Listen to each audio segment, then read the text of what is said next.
Oi gente, tudo bem com vocês? Sejam bem-vindos de volta ao canal. No vídeo de hoje eu vou falar sobre como foi a nossa experiência com a PLV da Alice, desde a descoberta, os sintomas até a alta.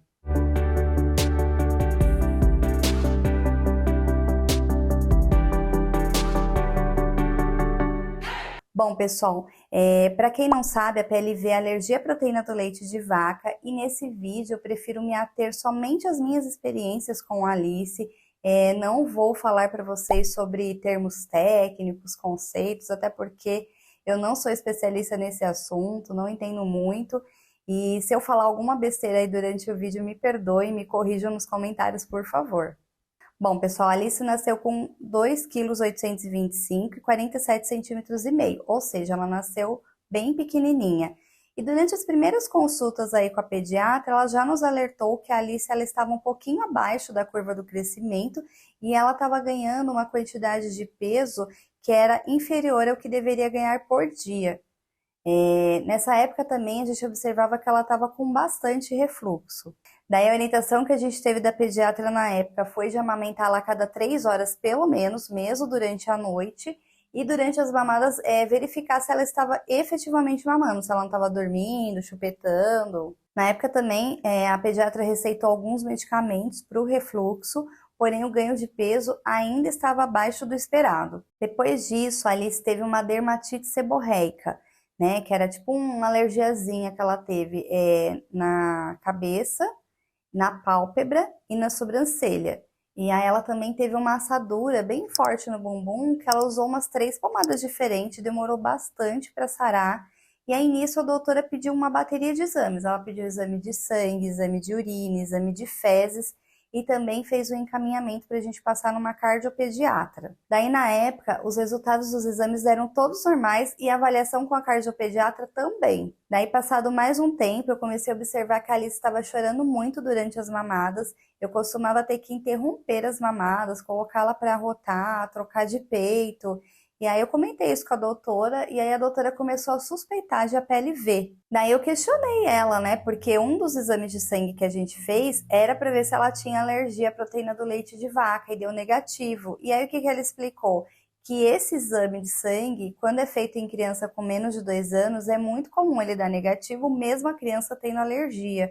E que no caso da Alice, como deu negativo, é porque ela tinha uma alergia que é a PLV IgE não mediada. Foi isso que ela me explicou na época. Daí a pediatra me encaminhou para passar com uma gastropediatra, e aí eu contei todo o histórico da Alice para essa gastropediatra, mostrei fotos, né, das alergias, das assaduras, do cocô. E aí a gastro só com todo esse histórico, ela já fechou o diagnóstico, ela falou que realmente o diagnóstico de APLV, ele é baseado em sintomas, que não é toda criança que tem o positivo no exame, a maioria nem dá o positivo no exame, que pelo histórico com certeza era APLV. Inclusive ela viu ainda mais uma questão aí que a gente não tinha visto na época com a pediatra, que foi o cocô, que tinha muco, né? Ela fala que muco nas fezes é uma das características importantes aí para fechar esse diagnóstico de APLV. Então, qual que foi a recomendação da gastro? Eu fazer uma dieta, é uma dieta bem restrita aí a proteína do leite. Na época, ela me mandou uma cartilha, para vocês terem uma ideia, precisou de uma cartilha, não é? Muita gente acha que isso daí tem a ver com lactose, né? Ah, é só tirar queijo, iogurte e leite, o resto vida normal, e não é. Quando você vai ler essa cartilha, tem vários componentes assim que tem dentro dessa proteína do leite de vaca, né? E esses componentes aí, eles estão em vários produtos que a gente consome no mercado que a gente nem imagina, assim, desde refrigerante, molho, tudo que vocês possam imaginar. Então, na época, eu tive que ficar lendo muitos rótulos. Eu ia com uma folha assim, né, que eu imprimi dessa cartilha, que tava tudo que eu não podia consumir. Então, eu tinha que ler todos os rótulos para saber o que eu podia e o que eu não podia consumir, né? Então, ela me deu essa orientação de fazer essa dieta para poder continuar amamentando a Alice. Na época, ela estava com 4 meses e pouco. E também comprar uma fórmula que se chama Neocate, que ela é livre dessa proteína do leite. É uma fórmula bem cara, não sei quanto que tá hoje. Na época era mais de 200, na verdade já estava beirando os 300, muito cara e durava pouco, acho que durava uns 4 dias. E aí a gente comprou essa lata e eu dei o leite aí sem estar consumindo nada com a proteína. E aí, 7 dias depois, a gente passou no retorno com a médica para a gente ver como tinha sido o ganho de peso, para a gente confirmar se realmente era isso. E ela ganhou bastante peso naquela semana, e aí a médica já falou que realmente não tinha dúvida de que era PLV, para eu seguir fazendo a dieta, continuar dando Neocate, que ela continuar ganhando peso. Daí a médica também me explicou que esse leite, por ele ser um leite de alto custo, o SUS fornece. E aí ela precisava fazer uma documentação para poder dar entrada para eu conseguir esse leite de graça. Então, na época, ela fez toda essa documentação, eu dei entrada no SUS e consegui, foi bem tranquilo. Bem tranquilo assim. Eu lembro que na época eu cheguei a ligar em um dos postos, né, fornecedores, e estava em falta o leite, mas foi assim, naquela semana específico, né? Depois eu acabei indo num outro que tinha normalmente, e dali pra frente eu não tive mais problema. Eu lembro que tinha que ir renovando, né, a cada 3 meses essa documentação, e aí a cada mês eu ia lá retirar. Eu baixava um aplicativo e conseguia retirar essas latas. E tinha quantidade específica por mês, que vai mudando com o passar do tempo. Vai diminuindo porque depois vem a introdução alimentar, né? E o SUS fornece esse leite até a criança completar 2 anos de idade. Bom, pessoal, sobre a dieta restrita aí que eu tive que fazer, eu só consegui fazer essa dieta 1 mês e meio, que foi até ela completar os 6 meses. Para falar a verdade, a Alice já não estava querendo peito, eu continuava dando, né? Eu dava o Neocate e o peito, porque querendo ou não, os benefícios da amamentação são muito grandes, né? Então eu continuava, mas assim, eu não ia conseguir por muito mais tempo fazer essa dieta, é uma dieta muito restrita. Se fosse só, né, o leite em si, né, um queijo, mas não, gente, é muita coisa que você não pode comer, é bem complicado, então eu não ia conseguir. Mas eu fico feliz que eu pelo menos consegui até os 6 meses, né? Então, assim, eu diria que foi um processo tranquilo de desmame da Alice para ela, porque ela não sentiu, acabou sendo espontâneo, ela preferia a mamadeira já nessa época, e foi um processo triste para mim, porque eu não estava preparada para parar de amamentá-la ali, né? Eu tinha muito leite, meu leite vazava, assim, sabe? Meu peito ficava muito cheio. Então, eu imaginei que eu fosse amamentar muito mais tempo. Então, quando veio, né, aquela notícia do APLV e depois que eu não ia mais poder amamentar, ou se eu quisesse amamentar, eu teria que fazer toda essa dieta, eu fiquei bem chateada. Mas não tinha muito o que fazer na época e eu fiz o que foi melhor, né? Dar o Neocate para ela, que não teria mais problema, né? Ela não teria mais nenhum daqueles sintomas e continuaria ganhando peso. E infelizmente eu tive que parar de amamentá-la, então, com 6 meses. Aí, passada essa fase aí, né, quando ela chegou nos 6 meses, tem a parte da introdução alimentar, né? E aí, muita gente deve pensar, mas é tranquilo, né? Porque já tá tomando esse leite, mas não, gente. Essa parte da introdução alimentar você tem que tomar mais cuidado ainda.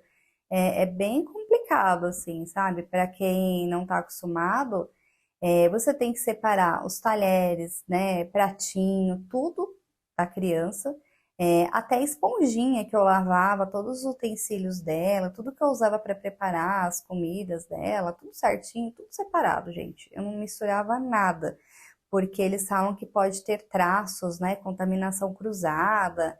Na hora que eu ia preparar a comida dela, eu preparava assim o mais natural possível. Então, porque aí não tem erro. Se você comprar legumes, frutas, né? Não tem chance de ter proteína ali do leite.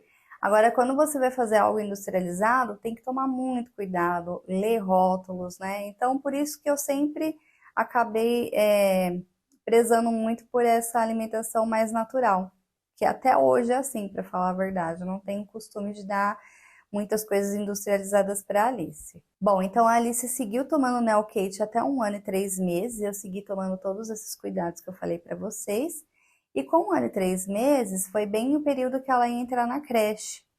E aí eu resolvi passar com uma gastro, para eu poder ver como que ia ficar essa questão da PLV, se ela realmente ainda tinha PLV, porque na época eles tinham me falado que muitas crianças se curam até os 2 anos de idade. Algumas não, algumas continuam tendo, mas que a gente tem que fazer um teste de provocação oral para ver se a criança ainda tem ou não alergia, né? E aí, na época, eu fui na gastro com a intenção de fazer esse teste de provocação oral para ver se a Alice de fato ainda tinha essa alergia, né? Se ela tivesse essa alergia, ia ter todo um cuidado especial, ia precisar de uma carta, ia ter que encaminhar para a creche ia ter que, né, fazer uma separação da comida dela, nem sei como que ia ser bem complicado. Mas aí a gastro passou para mim como que ia ser esse teste de provocação, era uma coisa bem simples, né? A gente ia reintroduzindo o leite aos poucos, né, gradativamente. Então, primeiro você faz uma receita de um biscoito, que vai bem pouquinho leite. Depois você vai para o bolo, que vai um pouquinho mais de leite. Aí depois eu acho que era um iogurte, então tem os steps que eles falam, né? Na época ela me deu uma folhinha falando as opções do que tinha em cada step, né? Do que tinha de opção de alimento, e aí a gente ia dando, até chegar no último estágio, que é onde ela tá tomando já a fórmula, uma fórmula normal com proteína do leite. Ela passou por todos esses estágios sem ter nenhum sintoma, e aí ela já teve a alta. Ou seja, ela poderia consumir normalmente todos os alimentos aí com proteína do leite, já poderia tomar a fórmula normal, não precisaria mais tomar o Neocate. Então, a Alice começou já a comer normalmente e tomar a fórmula normal, entrou na creche, aí na creche ela comia tudo e não teve mais nenhum problema, graças a Deus. Então, pessoal, eu resolvi gravar esse vídeo porque, querendo ou não, fica aí um alerta, né? Para vocês mamães, né? Eu, na época, sendo mãe de primeira viagem, nunca tinha ouvido falar de APLV, não conhecia, né? Depois de ter essa experiência com a Alice, eu acho super comum, né? Vejo um monte de lugar, mas eu na época nunca tinha ouvido falar, e na época eu falei com outras pessoas e as pessoas também não conheciam. Depois a gente vai ver, vai pesquisar a fundo sobre o assunto, a gente vê que é bem comum, tem muita criança com esse tipo de alergia, e é importante ter esse tipo de informação, porque a gente fica, né, mais alerta aí. Então hoje eu tô mais atenta com o Vitor, né? O Vitor tá com 2 meses, eu fico bem atenta a sintomas dele, não que ele vá ter. Claro, a pediatra fala que por a Alice ter tido essa alergia, ele tem mais chances de ter. Então, a gente fica mais esperto, mas não quer dizer que ele necessariamente vai ter. Mas assim, hoje eu sei que ele tem bastante refluxo, mas ele tem um ganho de peso excelente, ele ganhou muito peso já no primeiro mês. Então, a gente tem que ficar sempre observando. Então, é isso. A mensagem que eu quero passar para vocês é essa, né? De sempre observar se tiver algum problema aí com o filho de vocês, algum desses sintomas, né, procurar um médico, só o médico que vai poder dizer para vocês, né, se é ou não a PLV, porque querendo ou não você precisa ter todos os sintomas aí, né, não é um sintoma, né, tem que ter vários, né, e não são só esses, tá, gente? Tem outras crianças que têm sintomas diferentes. Então, o diagnóstico do APLV, ele é fechado basicamente pelos sintomas da criança, né? Então, é necessário ver em conjunto com o médico os sintomas da criança para poder fechar o diagnóstico. Bom, pessoal, o vídeo de hoje foi esse, então. Eu espero que vocês tenham gostado, que tenha sido útil de alguma forma. Se vocês gostaram, já deixa um like, não se esqueçam de se inscrever no canal, já ativa aí o sininho das notificações, assim vocês não perdem nenhum vídeo. Me sigam também no Instagram, para vocês verem aí um pouquinho da nossa rotina, eu posto bastante coisa lá. E é isso, um beijo e até mais!